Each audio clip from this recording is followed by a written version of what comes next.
Welcome to episode 5, folks. So in episode 5, we're going to get a lot done. So just to fill you in on where we are, I've removed this faceplate. This is where the dial pointer goes. I've removed it, stripped it, and repainted it gold. It was all chipped. I put a collar extension on the volume/power switch. The pot that I put in there was a short one. And these things are easily found on Amazon. It's basically just a 6mm collar, and you put set screws on both ends. And we've got one here, and we now have our control at the right length. So we're good there. And what we're going to do now is we're going to do some dial string. Everyone's favorite task. So there is another dial string that has to go on here for this, for the pointer. And we're going to get that done. But before we do that, I want to show you what the rest of the plan is for the radio. So if you recall, what we're going to do is we're going to mount our speaker on this baffle.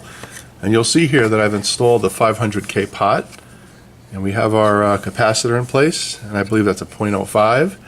And relatively inconspicuous. It can be removed. That's why I put it in here instead of through the cabinet. If someone wants to remove it and bring this radio back to originality, just have to put a new piece of grill cloth on here. So so we have that installed. And here's a little trick that I did with the speaker. So if you remember, we have the speaker here. And what I planned to do is mount it like this. And all I really had available was a piece of cardboard, which is right here. So what I did is I cut out the circle. I took the cardboard and I coated it with 2-part epoxy. So it's rigid, it's strong, it's not going anywhere. So all we need to do now is just mount this on the speaker baffle. Just a couple of screws right here, and this thing is going to be ready to reinstall inside the radio. I just need to put a couple of screws here to hold it in place, but it's relatively tight as it is. But we'll just put 1 or 2 screws here, and then we'll mount everything here. And because when the radio is inserted, the speaker wires come out on this side, we're probably going to do it like this. So we mount our speaker wires right here. So I think we're in real good shape here. So what I'm going to do is work on mounting the speaker, and then we're going to do the dial string. And then all that's really left to do is put this thing back in the case and see what happens and see how it sounds. I am going to talk about tone. Most of you said in the last video that you couldn't hear the difference with the tone. I think I found a way to show you what that may look like. Let's see. This is a topic that I've been discussing with Brendan around tone, and how hundreds of people have different opinions of what tone sounds like, which is completely true. And we've been discussing headroom, and we've been discussing all kinds of things around tone. And just to reiterate, removing or getting bass in a radio is not about adding bass. It's about removing treble.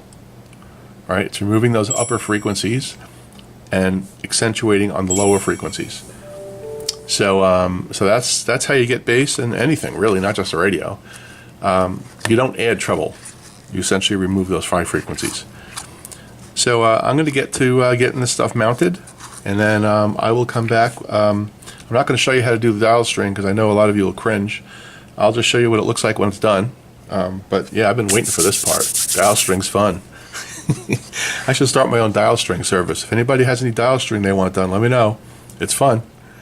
All right, let me get the dial string on and we'll go from there. Be right back. Okay, we have our dial string on. Piece of cake. Only took me 1 try. Works really, really well. Cleaned it up a little bit, put the red line back. It was kind of faded. We've got our 2 springs in here. Everything's working really, really smooth. So all I need to do now is when I get this thing back on the radio and I put the dial glass in, I need to make sure that the pointer's aligned. That's easy to do though. Alright, let's get to the speaker. Okay, we have our speaker mounted here. We've got it screwed in, so it's perfect, nice and tight. And now we're going to loosely secure this baffle. I'm not going to put in the dial plate yet, and I'll show you why I have to work on that.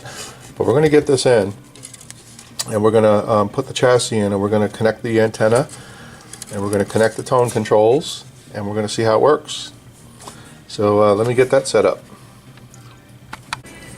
Okay, we have the radio back in the chassis. I've got a lot of things gator wired here just to do some testing, but we got the radio on, and I want to show you the tone control again. I've got the radio very close to the camera, and I'm hoping you hear the difference.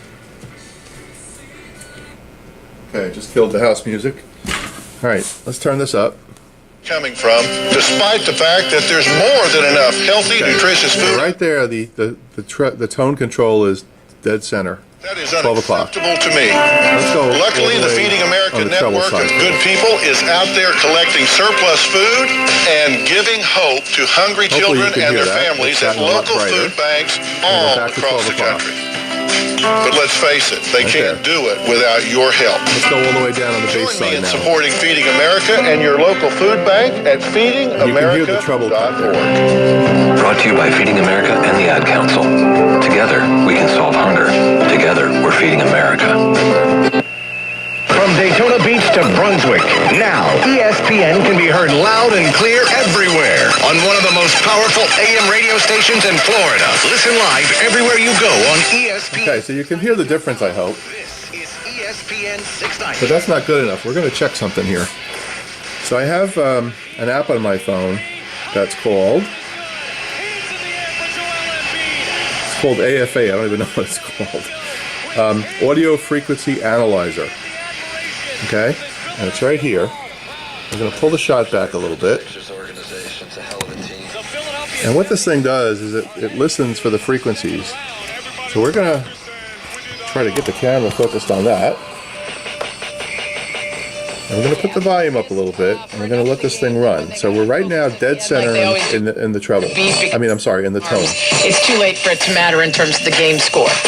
Don't think we didn't notice that the tempers got in the way once I see you, Sarah. With now the we'll see. You can see that we're hanging somewhere around. Nah, you saying what you're supposed to. Throughout the series, and we'll see if it actually hurts them against a team that's a little bit better than the one they just played. Spain and Fitz, Sarah Spain, Jason Goff, filling in for Fitz on ESPN Radio. We are presented by Progressive Insurance.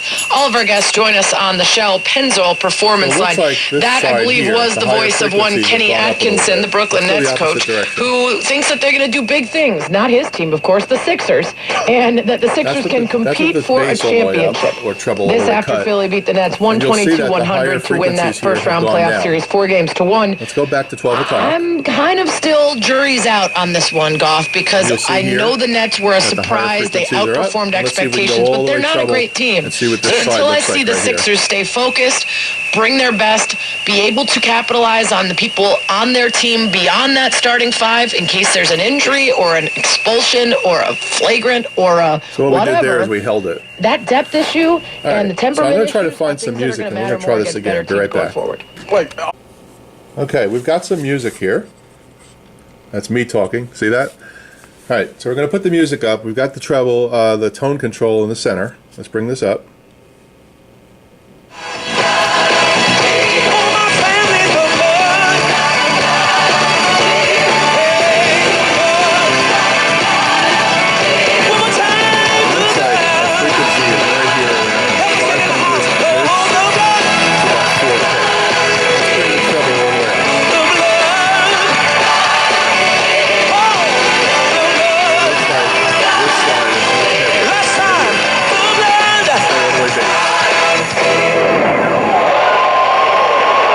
See that, first of all, the signal is collapsed this way. It's much lower. We don't have a lot of the high end here. It's pretty cool.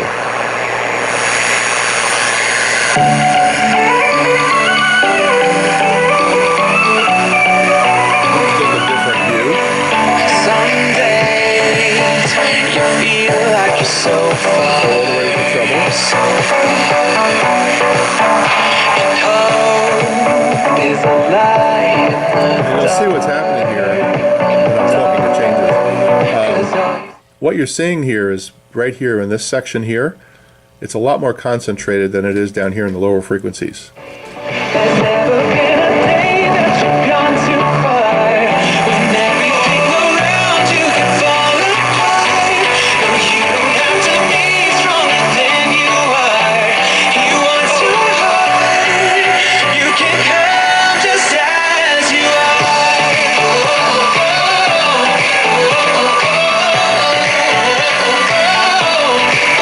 So what we did there is we we've got the tone at 12 o'clock, and we've got this set for slow mode. What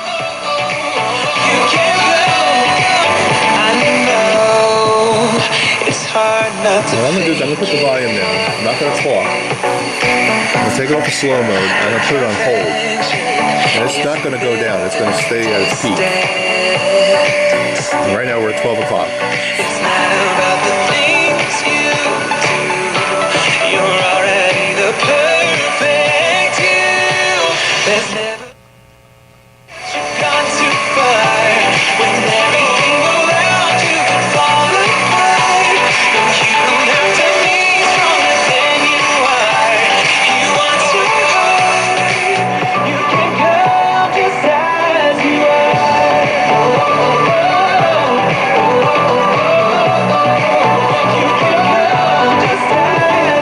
Okay, so what you saw there is I held a relatively flat trace here.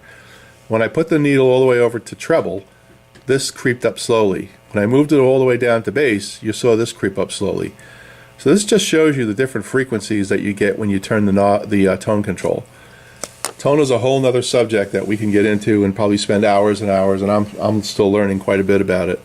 But I wanted to demonstrate that the tone control is doing something. All right? That's going to be it for this video. We've got the radio in the case. Now we need to do a little more work in getting things wired permanently. And I'm going to have to work on this dial glass here because it's just not ready to put in there yet. Okay? All right, folks, that's it. Have a great night.